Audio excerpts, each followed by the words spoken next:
네, 외교부 제1차관을 지냈던 최종권 연세대 교수 모셨습니다. 어서 오세요. 네, 안녕하세요. 김종대 전 정의당 의원 모셨습니다. 어서 오세요. 안녕하십니까.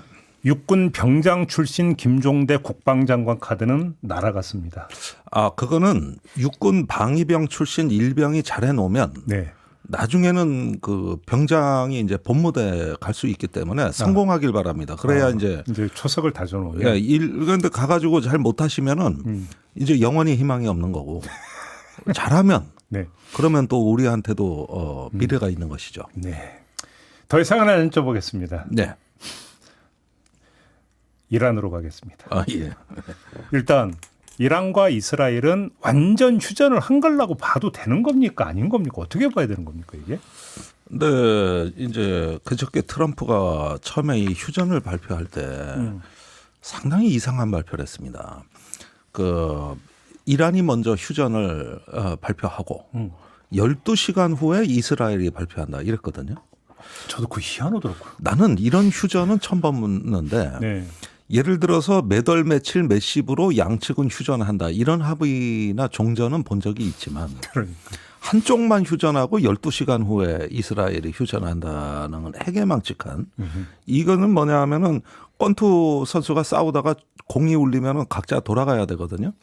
근데 한쪽은 돌아가는데 한쪽은 계속 쫓아와서 싸우겠다는 얘기하고 똑같은 얘기입니다. 네, 그러면 개판되는 거 아닙니까?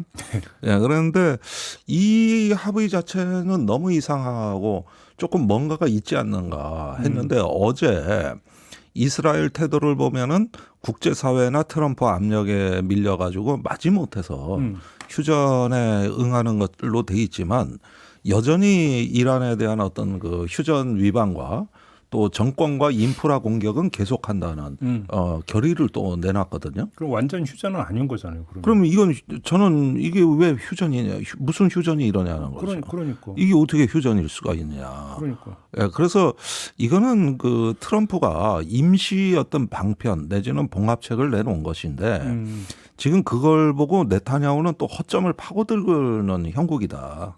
그런 면에서 여전히 전 불씨가 남아 있는 상태라고 보는 것이죠. 최 교수는 어떻게 진단하세요? 일단은 그 일의 순서를 좀 따져야 될 것 같아요.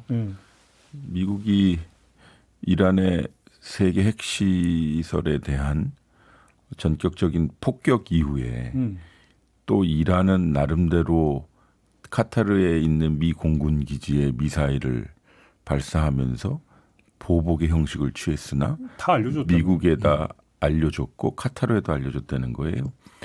그걸 받아서 트럼프 대통령은 우리에게 미리 알려줘서 고마워. 덕분에 아무도 안 죽었어. 그걸 또 공개하나 그래요. 그러니 이제 이스라엘 보러 좀 진정하라고 할 거야. 그리고 나서 나온 게 휴전 이 담화인데요.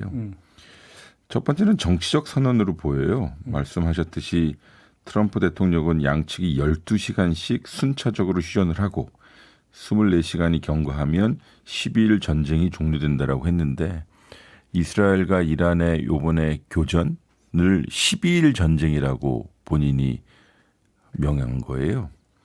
근데 이 발표는 좀 특징이 양국 정상이 직접 교전 종식 합의에 서명한 것이 아니고 혹은 다자검증기구가 보증한 평화협정이 아니라 결국은 트럼프 대통령 자신이 내가 시작했고 내가 중재한 거야. 그래서 본인의 그 성과가 도드라져야 되는 거거든요.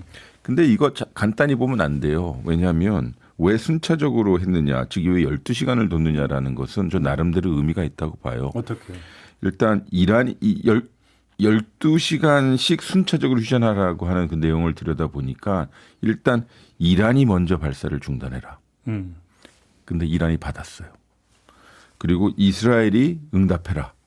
그러면 휴전이다라고 했는데 그 사이 뭐 이스라엘이 쏘기도 하고 이란도 보기도 했습니다만 결국은 이거를 우리 안보학에서 뭐라 그러냐면 혹은 군비 통제에서 뭐라 그러냐면 양측이 불신이 세잖아요.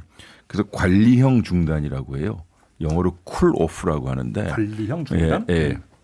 그래서 군사 충돌의 잠정 중단을 이끌어내고 그래서 탐색적 중재 조치로 한다는 거예요. 물론 여기서 이제 트럼프의 MSG가 세게 들어간 거죠. 그러니까 내가 했어 이건데 이거 아직 불안정하죠. 왜냐하면 이제 결국은 이 지난 한 12일에서 보름간의 이슈의 쟁점은 이란의 핵 능력이 무기화로 가느냐 안 가느냐에 대한 이 행위자들의 평가가 달랐는데 트럼프는 이걸 가지고 지금 외과형 수술식으로 다 때려 부셨다라고 주장하는데 아니다 기다라고 이제 논쟁이 나올 거거든요. 이미 나왔고 검증이 완전히 끝난 게 아니잖아요. 그것도. 그렇죠. 그래서 어쨌든 휴전 프레임은 있어요. 정치적이든 간에. 그러나 이게 완전 휴전은 아닌 것 같아요. 네. 그러니까 군사행동의 일시적 중단이 지속되면 이건 사실상 휴전일 거예요. 근데 이것이 언제까지 이어지느냐는 이제 본격적인 협상이 진행되면 나타나겠죠. 즉 구조를 어떻게 안착시키느냐의 문제고. 그럼 이제부터 협상 국면이 열린다 이렇게 보시는 거예요? 그러니까 불안한 상태예요. 그러니까 오늘도 계속 모니터링을 해보니까 이게 언제든지 깨질 수 있는 합의다라는 거예요. 왜냐하면 3자가 만나서 악수하고 짱 해서 서명한 합의가 아니라 그렇지. 이게 결국은 SNS에서 나온 너 휴전 12시간 하고 그냥 알았어 그러면서 좀 약간의 쿨 오프 이 냉각 기간을 갖기로 했으니까 그러면서 이제 트럼프 대통령은 자기가 했다라고 하는 정치적 과실을 나타내고 싶은데 지금 미국 언론이나 조야에서는 이게 무슨 휴전이야라고 득달같이 달려드니까 나토 가는 비행기 그러니까 비행기 탑승 전에 쌍욕을 써가면서 왜 나를 못 믿느냐라고 나온 거거든요. 그러니까 간단히 정리하면 이런 거 아니에요? F워드를 쓰고 F워드. 트럼프는 군사적으로 개입하는 게 싫어. 근데 이스라엘이 계속 때리고 뭐 하니까 네. 어쩔 수 없이 울며 겨자 먹기로 이제 끌려 들어가서 때리고 됐지? 이제 우리 빠지고 니네도 중단해? 그럼 이런 거 아닙니까? 간단히 얘기하면? 예, 그렇습니다. 그런데 이게 간단치가 않은 게 어제 워싱턴 포스트에 장문의 기사가 실렸는데 그 이번에 12일 전쟁의 내막이거든요. 이게 아주 르포 탐사 기사로 실렸는데 그 네타냐후가 이란 본진을 공격하는 결심은 3월에 이미 명령이 하달이 됐었다는 겁니다. 명령 하달까지로 예, 3월에? 3월에 준비는 이미 작년에 다 했고, 예, 그리고 3월에는 이란의 어떤 정권의 핵심부를 참수해 버리겠다는. 그다음에 에너지 인프라 즉 한 사회의 신경과 동맹을 완전히 끊어버리라는. 여기까지 준비가 끝나고 실행 준비를 시킨 게 올해 3월이었더라고요. 그럴 때마다 이제 그 트럼프하고 신경전이 벌어졌고 트럼프는 계속 협상을 해야 된다 그랬거든요. 그런데 그 협상의 판을 이제 깨려고 했던 것이 6월 9일경인 것 같습니다. 그날 이제 트럼프와 네타냐후가 통화를 하고 네. 정작 공습은 13일경에 이루어지거든요. 네. 이렇게 보면은 이번에 휴전 합의라고 하는 것도 일견 이스라엘이 수긍하는 듯해 보이지만 원래부터 준비한 계획에는 크게 못 미치거든요. 다시 말해서 그 이란의 정권과 국민을 분리시키고 어떤 사회의 중심을 붕괴시켜 가지고 정권 교체 여건을 만들겠다는 여기까지 이제 준비가 됐다고 보도가 나오고 있습니다. 이런 걸로 봤을 때 정말 이런 휴전 합의는 이스라엘 입장에서는 달갑지도 않고 하고 싶지도 않고 의사도 없어요. 속칭 뭐 하다가 바지춤 올렸다? 네. 그런 거죠? 그러니까 뭘또 몰라서 모르고 뭐 하다가 바지춤을 왜 올려요? 똥 싸다가. 네, 그러니까 이 휴전에 관한 어떤 지루한 논의 속에서 미국과 이스라엘의 입장이 상당히 갈라질 가능성이 있어 보입니다. 그러니까 트럼프를 틀어박으려고 하는 거잖아요. 간단히 얘기하면. 객관적으로 보면 두들겨 맞은 쪽은 이란이에요. 그렇죠. 핵시설이랄지 자기 수도랄지 물론 이스라엘도 이란에 의한 이란의 보복 공격에 타격을 받았을 텐데 근데 지금 양측에서 나오는 메시지는 서로 이겼다는 거거든요. 근데 저는 그건 괜찮다고 봐요. 서로 이겼다고 주장하면 돼요. 그렇지. 하긴 뭐 그렇지. 그리고 서로 그러니까 한쪽이 나 패배했어 항복이야라고 하는 순간 이건 되게 지루한 항전으로 갈 거예요. 특히 이란 쪽은요. 그러니까 서로 이겼고 서로 자기 때문이라고 주장하는 건 나쁘지 않다고 봐요. 예, 오케이 무슨 말인지 알 것 같아. 예. 그러면 다만 이제 이 이란의 경우 이제 앞으로 자기네 정부 내에 어떤 세력이 주도권을 잡느냐가 중요해요. 네탄야후는 요번 거 가지고 이겼다고 주장할 수 있는 이유가 내심 이걸 통해서 자기 정권이 공고화되는데 어느 정도 긍정적 영향이 있었을 거예요. 네. 극우 세력을 만족을 시켰고 어쨌든 자신들의 존재적 적이라고 하는 이란에 대해서 타격을 했기 때문에 그것도 미국이 동조를 해주는 면이 있고 이란은 이제 강성파와 협상파가 있는데 이제 이 지금부터의 국면이 협상의 시간이 된다면 협상파들이 즉 이란의 외교부를 중심으로 한 협상파들이 등극하게 되면 이제 이게 전환점이 될 수 있다고 봐요. 그러면 어쩔 수 없지만 트럼프가 이 전환점에서 이 시작을 제공한 격이 될 거예요. 저는 뭐 그 왜 무기를 썼냐 이것에 동의하지는 않지만 결과론적으로 보면요. 그래서 중요한 시기 같아요. 근데 불씨는 진짜로 핵시설을 완전히 파괴했느냐 아니냐 사실 이거잖아요. 그러니까 만약에 그게 아니었다라고 조금이라도 증거가 나타나면 이스라엘은 또 때릴 명분을 또 확보하는 거 아닙니까? 그러니까 이스라엘은 지금의 휴전에 관한 논의가 이란이 시간을 벌려고 하는 어떤 전술에 그러니까. 트럼프가 말려든 것이다. 이러면서 불씨가 잔불이 오히려 지금은 더 살아있다고 보는 입장이거든요. 그러니까 지금 최 교수께서는 외교의 관점에서 얘기를 하고 계시는데 거기에 약간 좀 긍정적으로 보고 계시는 것 같거든요. 네. 아니 근데 저는 중립적으로. 비관적으로 보는 게 이게 이 지금의 상황을 보면은 이란이 협상의 분위기로 외교의 시간으로 가고 있다기보다는 기존의 하메이니 체제가 많이 약화된 건 사실이지만 그 신정 체제 다음에 신진 군부들이 대기하고 있거든요. 그리고 지금 이란이 거의 계엄 상태로 지금 운영되고 있습니다. 그러면서 강성 군부가 오히려 그 빈자리를 채울 가능성이 높다는 보도도 나오고 그래서 신정에서 군정으로 바뀌는 게 이번 전쟁 목적이냐 이런 식의 얘기까지 나오는 걸 보면은 이 전시 체제에서 사실상 만들어진 어떤 원항과 적대 또 어떤 굴욕을 거부하는 이런 어떤 그 열기를 군부가 그걸 갖다가 담아내는 플랫폼이 돼서 국내 정치에 강하게 영향을 미치고 있다는 것이죠. 그러면 지금이야 저항할 힘이 없으니까 어느 정도는 그 이란이 휴전을 수용하는 것처럼 비춰질 수 있지만 말 그대로 이것도 시간 벌기일 수도 있는 것이고. 간단히 얘기하면 언젠가 또 그러니까 치고받고 할 수도 있다 이 얘기죠. 네, 그렇습니다. 이렇게 되면은 이게 전쟁의 일상화, 즉 흔히 얘기하는 영원한 전쟁이 시작되는 거거든요. 근데 한 가지 이제 뭐 들으시는 분들의 이해를 높이기 위해서 특히 트럼프 1기 때나 2기 때 그리고 그 사이 조 바이든 시기에도 이란은 한 번도 협상장을 떠난 적이 없었어요.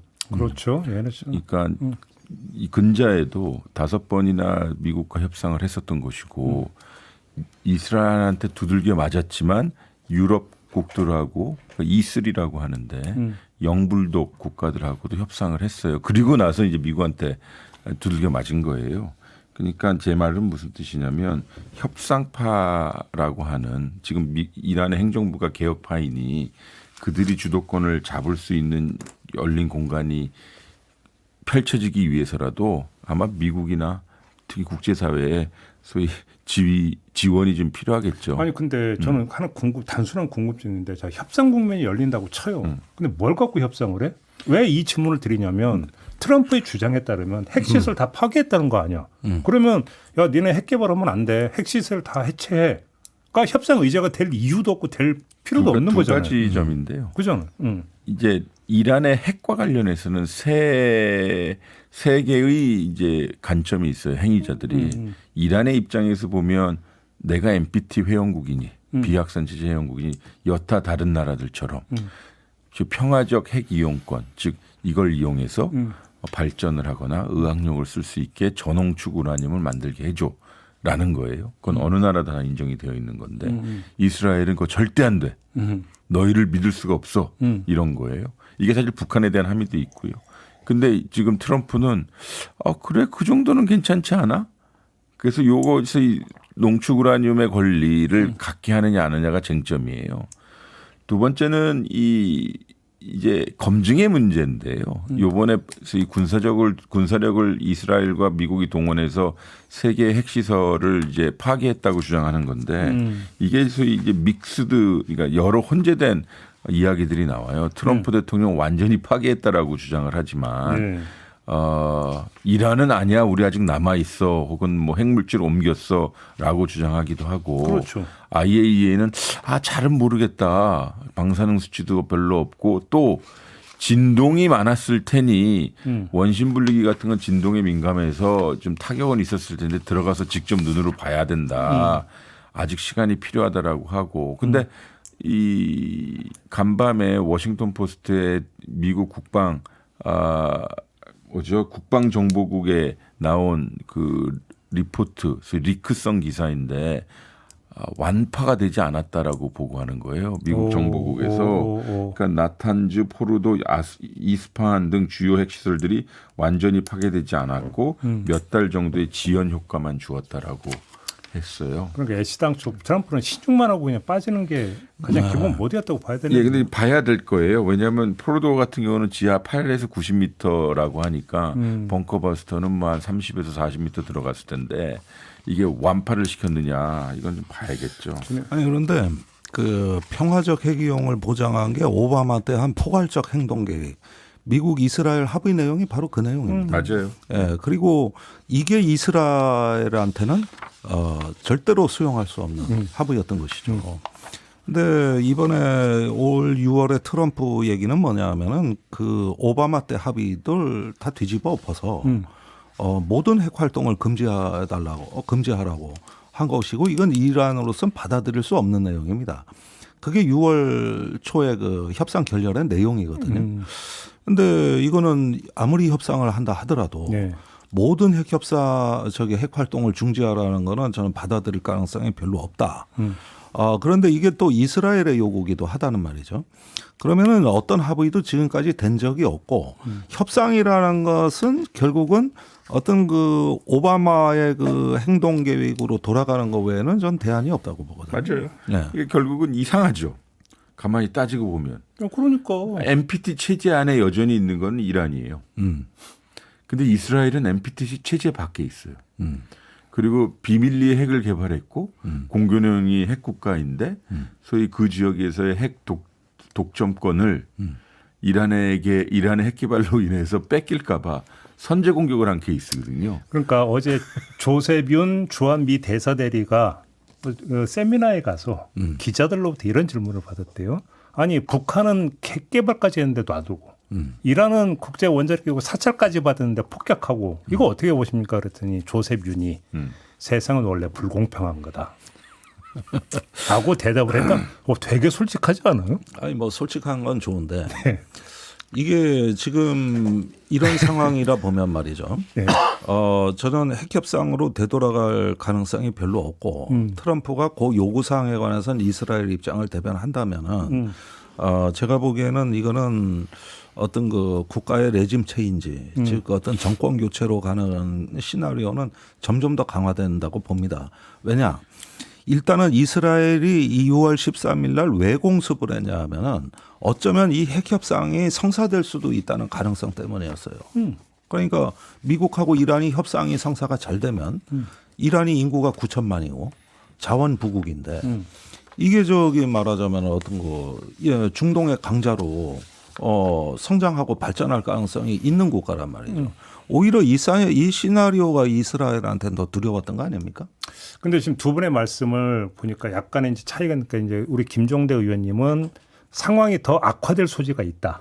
앞으로 여기에 어떤 그 좀 무게를 주시는 것 같고 우리 최종권 교수님은 지금 이 상태에서의 상황 관리 쪽으로 나아가지 않겠느냐 이런 좀 전망이신 것 같습니다. 제가 이해한 게 맞습니까? 뭐 대체로는 그렇게 요약이 되는데 저는 그렇게 봅니다. 이 국가라는 게 하나의 어떤 그 공격을 받고 굴욕을 당하잖아요. 그러면은 자기 내부에 정치라는 게 있는 거고. 그렇죠. 그러면은 이런 부분에 대해 가지고 이란이 물러서는 모양으로 취하면서 여기서 어떤 뭐 자기 정신 승리로 이겼다. 우리는 승리했다. 이렇게 해서 이 국가가 저기 계속 제재를 받으면서 운영이 된다. 전 그게 상식적으로 좀 납득이 안 돼요. 이해가 안 되고. 그것보다는 다른 분란의 소지. 여기서 이 전선에서 분리하면 다른 전선에서 이렇게 어떤 그 계속 이어갈 수 있는 연결고리를 찾지 않을까. 그게 혹시 이제 그 남대문에서 뺨 맞고 한강 가서 화풀이하는 뭐 혹시 이런 모드를 얘기하는 건가? 아니 뭐 중동은 넓습니다. 인구가 3억이 삽니다. 그러니까 이 논쟁은 절대 아니고요. 뭐 사실 뭐 미래에 대한 예측은 어찌 보면 부질없을 수도 있는데. 그렇죠. 근데 그래서 여기서 상한관리라는 표현으로 제 주장을 표현하셨지만 저는 동의합니다. 그 표현을. 왜냐하면 그 상한관리의 주체는 이제 미국이 되어야 된다는 거예요. 그러니까 트럼프 대통령이 나토에 가는 비행기 기내 안에서도 이란에 대한 긍정적인 메시지를 보낸 거예요. 그 내용인즉슨 이란은 광활한 영토와 인구와 그리고 영리한 사람들과 그리고 무엇보다도 상거래에 훌륭한 전통을 가지고 있다라는 이제 또 뭐 립서비스. 지혜와 용기에 찬사를 보낸다 그래요. 그렇죠. 병 주고 약 주고 다 제 진짜. 말씀은 그러니까 조셉님 말이 맞아요. 불공평해요. 그 unfair라고 했었을 텐데 가로 열고 더럽고 지사한 거죠. 가로 닫고. 근데 제 말씀은 뭐냐면 이제는 정말 트럼프 대 이스라엘의 시간이 될 거예요. 그렇지. 그거를 관리 못하면 이제 더 악화될 거예요. 그러면 진짜 더 이제 말도 안 되는 상황이 벌어질 텐데 제 생각에는 지난주보다 앞으로 펼쳐질 시간이 더 깨지기 쉬우니 상황 관리의 주체는 미국이 이란에 대해서 이스라엘에 대해서 할 텐데 특히 이스라엘을 보러 워워워 해야 될 것이다. 그래서 나온 메시지가 Don't drop the bombs 이렇게 얘기했으니 그거 두고 보자의 얘기예요. 알겠습니다. 안 되면 거기서 실력 나오는 이거 거고. 하나만 강조할 수밖에 없는 게 6월 13일에 시작된 전쟁이거든요. 그런데 이 전쟁 기간에 우크라이나 러시아 전쟁이 가장 악화됐다는 겁니다. 예. 그러니까 17일 날 그러니까 이란이 공습받고 나흘 뒤입니다. 이때 푸틴이 우크라이나에 우리가 여태까지 보지도 듣지도 못한 공습을 했습니다. 최대 공습을 했습니까? 예. 그런데 그 양상을 보면은 러시아가 가진 거의 모든 종류의 미사일이 다 동원됐고 이 와중에 기회는 찬스다 이런 겁니까? 드론도 동원되고. 근데 이게 지금 이 트럼프식 외교가 왜 위험하냐 하면은 이런 사인을 준 거죠. 우크라이나는 버리고 이스라엘은 지켜줄게. 이러면서 또 어떤 보도가 나왔냐면 포탄 2만 발이 우크라이나 가다한다는 걸 빼돌려서 중동으로 보냈다 그러고 뭐 패트리어트 보냈다 그러고 사드 체제 보냈다 그러고 그럼 이게 푸틴한테 어떤 신호를 줬느냐? 사실은 우크라이나를 버린다는데 이게 지금이 어떻게 보면은 우크라이나를 굴복시킬 기회의 창문이 열리고 있는 걸로 비춰진다는 거예요. 그러니까 제 얘기는 중동에서 위기는 유럽에서 위기입니다. 이게 두 개가 같이 같은 시간대에 악화됐다는 겁니다. 아니 그러면은 여태까지 미국이 분쟁을 관리하는데 상황을 한쪽을 진정시키고 문제를 해결하면서 다른 쪽도 이어서 통제를 해 나가야지. 이런 식의 중구난방식으로 즉흥적으로 해대니까 어떻게 되느냐. 두 군데서 다 동시에 악화됐다는 거거든요. 지금 의원님이 중구난방이라고 하셨으니까 그게 대답이 될지는 모르겠지만 그래도 정리 차원에서 한번 제가 그러니까 두 분께 질문 드리고 싶은 게 그러면 도대체 트럼프가 그리고 있는 도대체 세계 질서가 뭐냐? 뭘 어떻게 하겠다라는 거냐? 그런 게 어디 있습니까? 거기에다가 없어요 그런 게? 지금까지 집권하면 24시간 내 우크라이나 전쟁 끝내겠다. 가자 지구에 미국의 휴양소를 져서 개발하겠다. 뭐 지금까지 세계 분쟁은 집권 초에 다 해결한다고 해놨는데 그 중에서 보면은 뻥이 아닌 게 어디 있습니까? 그런 거 뭐 디자인은 없고 그냥 땜질. 그러니까 그때? 계속 분쟁을 어떤 분쟁과 외교의 그 자체 논리로 내재된 논리로 보는 것이 아니라 자기 과시의 어떤 장으로 그리고 자꾸 어떤 계산서로 보기 때문에 네. 그 패단이 나타나는 거 아니냐 이거예요. 없다 아예. 네. 최 교수님 어떻게 진단하세요? 자꾸 저는 점잖게 얘기하는 것 같아요 오늘. 아니 세 가지로 나눌 수 있어요. 뭐 같은 의미를 좀 다르게 표현할 건데 뭐냐면 이번에도 여실히 드러났고 심지어 관세 쪽에서도 미국이 지금 하고 있는 일을 할 수 있는 이유는 기본적으로 미국의 힘이 있기 때문이거든요. 그렇죠. 경제 쪽에서는 시장의 규모, 군사 쪽에서는 이번에 드러난 여러 가지 군사 자산이요. 그러니까 힘을 앞세운 압박하겠다는 거고요. 자기의 목적을 위해서. 또 그리고 이 거래적으로 갈 거예요. 일회성이든 여러 번의 거래이든 간에 때리고 불러들여서 계속 거래하려고 하는 모습. 그러니까 지금 첫 해 좀 중구난방처럼 자기가 원하는 만큼의 결과가 안 나오는 걸 거예요. 왜냐하면 동맹국이 됐든 푸틴이 됐든 간에 그래도 버티는 여러 국가들이 있으니까요. 네. 그리고 지금 요번에 특이한 것이 자기 성취욕. 그러니까 자기 중심 이거거든요. 이게 결국은 좀 덜 미국스럽거나 우리가 알고 있는 미국이 아닌 거죠. 미국은 그래도 좀 뭐라 그럴까요? 가식과 위선을 앞세운다 하더라도 그래도 규범이니 뭐 다자주의니 뭐 패권의 위선 뭐 이렇게 했었는데 이제는 우리가 알고 있는 미국 안 보이죠. 이제 폼생폼사도 네. 아니다 이거지 그러니까. 그래서 그것도 아니죠. 그래서 우리도 많이 낯설죠. 네. 저는 솔직히 일기를 겪어봤지만 그 깊은 데서 이기는 더 낯설어요. 자, 이걸 보세요. 네. 그러니까 저번에 그 22일 날 미국의 전투기 폭격기 120대가 출동해 가지고 그 포르도를 그 벙커버스터로 타격했습니다. 그다음에 해상에서는 잠수함과 구축함에서 토마호크 미사일을 쏴서 아스파항 같은 데 핵시설을 때렸어요. 이 작전이 미국에서 나오는 보도대로라도 최소 1, 2주 준비가 있었다는 거거든요. 그러면 역산을 해보자고요. 그 G7 정상회담이 캐나다에 열렸을 때 트럼프가 하루 일찍 귀국했지 않습니까? 그렇죠. 그때 지시가 내려간 거예요. 거기서 NSC에서 최소한 그것도 짧게 잡아서 그런 겁니다. 그러면은 그때 트럼프는 대외적으로 뭐라 그랬냐면 2주간의 협상 시간을 준다고 얘기를 시작할 때입니다. 뻥이었던 거죠. 그러니까 2주간의 협상 시간을 2일 안에 준다고 해놓고 실제로는 뒤통수를 딱 때려버린 거죠. 그렇죠. 그것도 태평양에서 이렇게 전력이 출동하는 것처럼 기만 작전을 하고 실제로는 대서양 쪽에서 날라와 가지고 그래서 이걸 이제 과거의 걸프전에서는 레프트 훅 작전이라고 그랬는데 쿠웨이트의 이라크 군대가 동쪽으로 상륙하는 줄 알고 왕창 몰려갔거든요. 근데 서쪽에서 들어왔거든요. 그래서 이 레프트 훅 작전의 공중전 버전입니다. 야, 그거야말로 성동격선이에요? 그렇죠. 이게 바로 성동격서예요. 오. 그러면은 이게 그 지금까지 트럼프가 그 G7 때부터 했던 말하자면 협상을 하기 위한 것은 전부 다 이 공습을 위한 어떤 하나의 그 기만 내지는 어떤 오인 작전이었다고도 볼 수도 있는 겁니다. 똑똑한 거네요, 그러면. 그러니까 이렇게 무슨 패권국이 옛날에 사담 후세인 제거할 때는 2주 안으로 떠나라. 뭐 이걸 레드라인을 제시하고 거기에 응하지 않으면 이제 쳐들어가는 네. 이런 어떤 그 기본 절차는 지켰단 말이에요. 네. 근데 이번에는 시간을 딱 줘놓고 그날 뒤통수를 딱 때려버리는 네. 예, 이런 어떤 형국이 돼버린 건데 쉽게 말하면 이건 좀 난 경악스럽다는 거예요. 이게. 이제 그 건달의 싸움법이냐 양아치의 싸움법이냐 이 차이. 아니 건달과 양아치가 뭐가 다른지.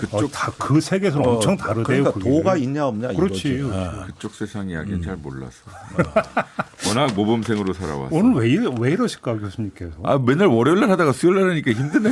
아니 그런데 최 교수는 너무 품격을 지키다 보니까 그러는데 좀 이런 거는 좀 적나라하게 얘기해도 되는 거 나만큼 아닙니까? 적나라하게 얘기하는 학자가 어디 있어요? 아니요, 짚어야 될 게 더 있어. 네. 지금 하여간 알겠고. 근데 지금 미국의 맹방이라고 하면 진짜로 특히 인도 태평양 전략에서 핵심이 호주하고 일본이잖아요. 근데 지금 여기도 나토 정상회의 안 갔어. 이걸 어떻게 이해를 해야 되는 걸까요? 일단은 누가 먼저 안 가, 나 안 갈래 이렇게 손드는 거를 좀 파악을 해봐야 되겠죠. 호주가 먼저라는 거죠. 예, 그러니까 호주와 일본은 지금 나토에 열리고 있어요. 그 우리처럼 이 대참을 시킨 거예요. 그래서 일본의 이시바 시게루 총리는 당초 2월 20일 날 가겠다고 했으나 23일 날 전격적으로 취소했고요.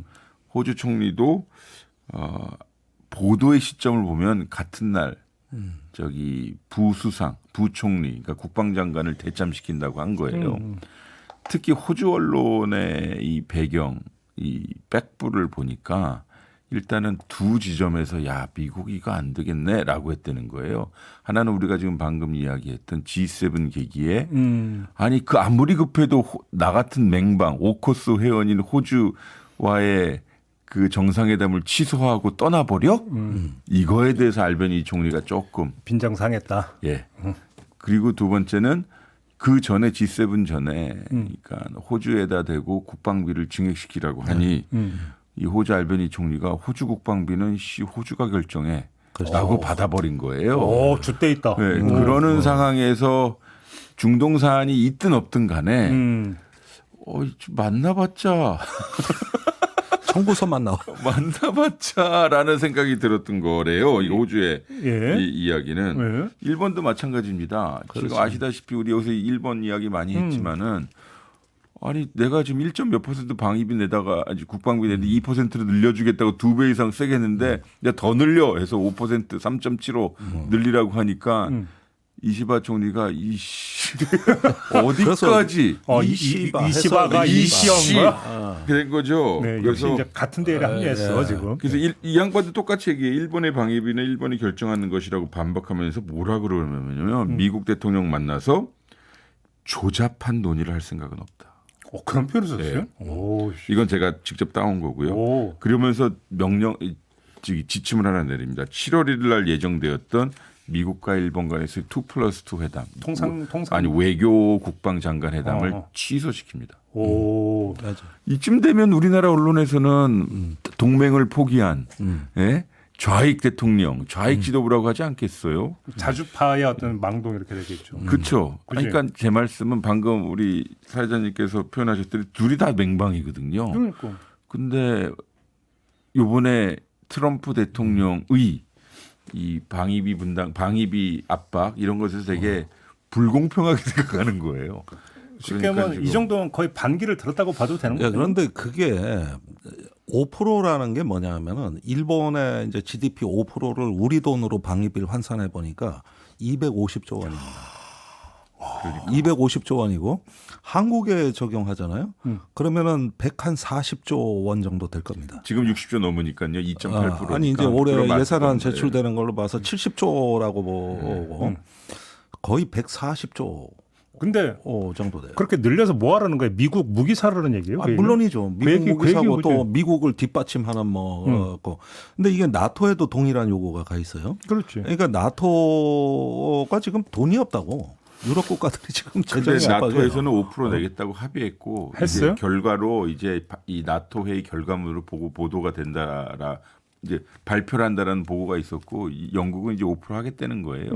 이제 결과가 어떻게 나와야 될지 모르지만 그런 면에서 나토에 일본, 우리, 호주, 뉴질랜드 앉혀놓고 니들도 5% 해라라고 했었는데 쪼르르 특히 뭐 뉴질랜드도 있지만 호주, 일본, 한국이 사실 우리 대통령이 맨 마지막에 발표한 것 같은데 이제 안 가고 대참시킨다고 하니 미국, 나토, 그다음에 IP4 요 국가들의 연쇄 정상회담이 이제 안 되는 거죠. 네. 결국은 그 돈 논리 때문에 애써 만든 자유주의 연대가 다 깨지는 겁니다. 그러니까 이런 식으로 그리고 유럽도 아까 영국은 했다 그러지만 이게 합의된 거라고 봐야 되느냐. 지금 나토 입장은 3.5% 선으로 하고 올리는 거는 나머지 1.5%는 인프라. 예컨대 철도, 항만, 공항 이런 데다가 투자하겠다는 거예요. 그러면 국방력 증강에 도움이 된다. 미군이 왔을 때 철도, 공항 이용할 거 아니냐. 그러면은 1.5%는 그리로 빼겠다. 이런 협상안을 준비하고 있는 그것도 거예요. 사실 눈 가리고 아웅 얘기야. 눈 가리고 이제 아웅. 나토에 제가 빼먹고 말씀 안 드린 게 있는데 5% 받고 향후 10년 동안 그러니까 세워라 내워라 가는 거예요. 그러니까 근데 궁금한 게 호주하고 일본이 끝까지 버틸 수 있을까요? 말씀이 없었어요. 일단은 장마는 지나가야지. 아니 그 장마철에 그러면 지붕 고친다고 설칠 겁니까? 이 트럼프 장마는 지나가야 어떻게 좀 숨을 쉬든지 말든지 하지. 아니 헤그세스 얘기 저번에 우리가 했잖아요. 거친 사랑도 사랑이다. 이러면서 돈 뜯고 삥 뜯고 이러면서 윽박 지르는 것도 사랑이라고 우기니까 너무 아픈 사랑은 사랑이 아니다. 그냥 이제 또 우리는- 이렇게 얘기하는 것이죠. 어떻게 사랑이 그래요? 김광석 노래 못 들었습니까? 김광석 노래 너무 아픈 사랑은 사랑이 아니었습니다. 그러니까 거부감이 있는 것 같아요. 그지. 우리도 지금 정권 초기라 그 거부감을 표현을 할 수 있는 사람도 없고 그리고 표현하기에는 좀 정치적 좀 리스크가 있으니까 안 하는 건데 호주의 노동당 정부나 이시바 정권은 일본의 이시바 정권은 지금 거부감 내지는 그런 게 있는 것 같아요. 아니 우리 추경 30조 갖고도 지금 이 난리인데 어떻게 국방비를 70조로 더 줍니까? 그러니까 저기 미 대사들이 조셉윤 대사가 지금 방위비 분담금 플러스 더 내고 그리고 국방비 5% 하라는 거예요. 맞아요. 어제 나온 그 얘기를 보니까 참. 그러면서 전략자산 전개비에 전략자산 이게 이를테면 미국 전폭기 날라오고 항공모함 오는 거에 대해서 이제 요금을 징수하겠다는 거예요. 그 뭐 우리 일찌감치 얘기했던 거잖아요, 네. 사실. 근데 아무튼 좀 살다 일본과 대동단결할 일이 생기네. 그렇죠. 그런 거잖아요. 오히려 지금. 그러면서 한일 협력이 중요해진 거죠. 그 대동단결 해야지 이런 문제에 대해서는. 네. 그죠? 예. 한국, 호주, 일본의 다른 의미에서 남방 삼각 동맹이 형성이 되면 되겠네요. 그거는 너무 이런 거고. 대미 남방 삼각 그러니까 동맹. 그건 뭐냐면은 피해자 의식으로 어쩐 정서와 연민의 삼각 그게 얼마나 건데. 끈끈한 건데. 그게. 이거 이게 해도 있잖아요. 너무한 거 아니야? 제가 이거 얘기했잖아요. 이러면서 어떻게 사랑이 그래요. 예. 그러니까 매 맞는 자들의 연대. 뭐 이게 무슨 서로 협의가 됐는지는 모르겠으나 어쨌든 특이한 현상이다. 아니 그럼 마지막으로 상황이 이렇게 돌아가는데 왜 나토 안 가냐고 막 다그치는 국민의힘은 어떻게 평가해야 되는 겁니까? 아니 그러니까 이게 나토 참석이 마치 동맹을 판단하는 기준선인 것처럼 도그마를 만들어놨단 말이에요. 네. 근데 사실 이번에 나토 회의도 정상 발언 시간을 확 줄였습니다. 트럼프가 우선 오래 머무르지 않겠다는 얘기예요. 그래가지고 하루 만에 모든 정상 발언이 다 끝나요. 그리고 아마도 먼저 떠날 가능성이 있어 보여요. 2시간 반 체류설이 있었죠. 예, 그런 얘기가 있습니다. 그런데다가 트럼프 대통령을 아련하겠다고 거길 간다 이런 것 자체가 우선 사실관계가 맞지가 않고 여기 가서 양자 회담하면서 관세 협상을 하겠다. 또 뭐 어떤 거 우리 측 입장을 전달한다. 저는 그것보다는 빨리 그냥 한미 양자 회담 준비하는 게 낫다고 봐요. 그렇죠. 오히려 다자 회의 공간은 더 불리할 수도 있고 마치 우리가 회의나 어떤 만남을 구걸하는 모양이 돼버린단 말이에요. 이런 미국의 주도권을 넘겨줄 거 아닙니까? 그렇죠. 예. 알겠습니다. 이런 얘기를 들으면 우리 병장 출신 김종대 의원께서 꼭 입각을 하셨으면 좋겠다라는 생각이 들어요. 어느 부처로? 어디든. 아니 우리 누구야 권영국 후보께서 대미 통상 대표로 그러니까 왜 또 이미 그때, 지명을 하셨기 때문에 글쎄, 난 국방할 때 얘기할 줄 알았는데 그때 얘기가 나와서 저도 시겁했거든요. 그런데 어쨌든지 간에 자꾸 목소리를 이 정부에는 내줘야 그렇지. 이 정부에도 난 좋다고 봅니다. 알겠습니다. 오늘 마무리했는데 원래 이제 월요일에 찾아뵙는 세계는 우리는인데 이번 주는 좀 문영배 전 헌법재판소장 권한대행과 특별 인터뷰를 좀 하느라고 요일을 좀 변경을 했습니다. 아무튼 양해를 해주셔서 감사드리고 네. 다음 주부터는 다시 월요일로 원위치합니다. 네, 오늘 말씀 이렇게 좀 마무리하죠. 수고하셨습니다. 네, 고맙습니다. 감사합니다. 네, 저도 물러가겠습니다. 고맙습니다.